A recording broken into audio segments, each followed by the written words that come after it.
So hello friends, as you know, tomorrow is the Champions Trophy opener between Pakistan and New Zealand और उसका ही आज हम preview करने जा रहे हैं। तो सबसे पहले तो अगर देखें ना पाकिस्तान के टीम कॉम्बिनेशन को या फिर रीसेंट परफॉर्मेंस को देखें तो न्यूजीलैंड के अगेंस्ट ऑब्वियसली मैचेस खेले हैं ट्राई सीरीज़ में। एक साउथ अफ्रीका के अगेंस्ट खेला जिसमें पाकिस्तान वन, और दो मैचेस जो न्यूजीलैंड के अगेंस्ट खेले, अगर उसी का हम सैंपल लें यहाँ पर तो स्टिल चैम्पियंस ट्रॉफी में उतरने के बाद भी अभी भी जो हैं वो इश्यूज़ हैं। And I think Pakistan is not trying to address their issues. मतलब जो इश्यूज़ हैं उनको मिडल ऑर्डर में इश्यूज़ तो थे, मतलब पहले ही से 2-3 साल से हमने देखा है ये, लेकिन उस इशू को अब टॉप ऑर्डर में भी जानबूझ के है जो वो हमने बना लिया है। बाबर को ज़बरदस्ती ओपनिंग करवा के 3 नंबर की जो स्पोर्ट है उसको भी अनसर्टेन छोड़ दिया है कि क्या सऊद शकील होंगे आप वहाँ पे, या फिर कामरान गुलाम होंगे, या फिर out of the context Usman Khan देखने को मिल सकते हैं, क्योंकि रिजवान साहब ने पहले ही ये क्लियर कर दिया है कि Babar is going to open. ठीक है, Babar is ready and he will open. मतलब इस बात की लॉजिक अब तो बननी नहीं चाहिए, जबकि उन्होंने परफॉर्म भी नहीं किया ट्राई सीरीज़ में ओपनिंग करते हुए। बल्कि मेरा तो ये ओपिनियन है पर्सनली कि अगर बाबर परफॉर्म भी करते ना ट्राई सीरीज़ में तब भी उनका ओपनिंग करना नहीं बनता था, क्योंकि it's not about Babar individually, it's about team Pakistan. ठीक है, अगर तो आपके पास प्लेयर्स हैं मिडल ऑर्डर में, ऐसे प्लेयर्स हैं कि आपको परवाह ही ना हो बाबर की कि वो ओपनिंग करते हैं या 3 पर खेलते हैं, लेकिन अगर आपके पास वो मिडल ऑर्डर नहीं है तो फिर Babar is not important for himself only, फिर Babar Azam is important for the entire team. फिर 3 नंबर पर जब वो खेलते हैं ना, देखें तो all other players from top order, अगर हम फ़खर की भी बात करें एंड बाकी भी अगर हम बात करें मिडल ऑर्डर में भी, तो वो उनके अराउंड खेलते हैं।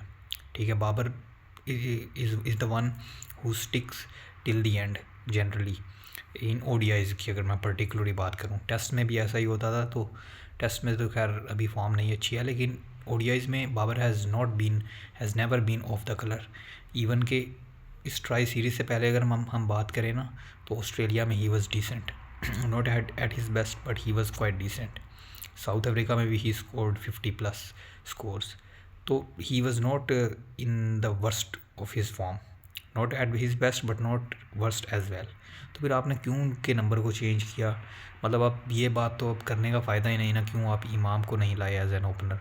क्यों आपने अब्दुल्ला शफीक के साथ थोड़ा सा और टाइम नहीं स्पेंड किया, मतलब एज एन ओपनर उनको क्यों नहीं थोड़ा सा और टाइम दिया, जबकि आपने उन पर इतना भरोसा जिताया था वर्ल्ड कप में ड्यूरिंग द 2023 वर्ल्ड कप? और क्यों आप शान मसूद को नहीं ला पाए, जबकि आपके वो टेस्ट के कैप्टन भी हैं and he can easily play the ODI game, he is aggressive, not the strike rate issue। Strike rate का कभी भी इशू नहीं आने वाला था। तो मेरे लिए भी सबसे बड़ी जो प्रॉब्लम है ना वो यही रहने वाली है कि क्या बाबर ओपनिंग करेंगे या नहीं, ये एक सवाल रहेगा। हालांकि वी नो कि वो करने वाले हैं, लेकिन शायद कहीं पर टीम में थोड़ा सा ये प्लानिंग हो या फिर जहन बदल जाए। मेरा ये मानना है कि उस्मान खान के साथ जाना चाहिए एज एन ओपनर।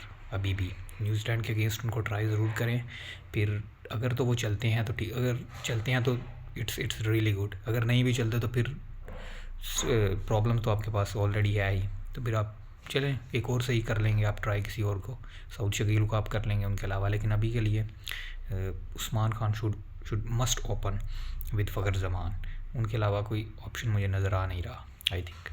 और बाबर को 3 पर रखें, 4 पर रिजवान ऑब्वियसली, फिर 5 पे आप आगा सलमान हैं, 6 पर सोहन तैयब ताहिर, ये अब आपके पास ऑप्शन है, अब क्या करें। हालांकि उनकी जगह भी इफ्तिखार, समवन लाइक इफ्तिखार, और या फिर इरफान खान न्याजी भी हो सकते थे।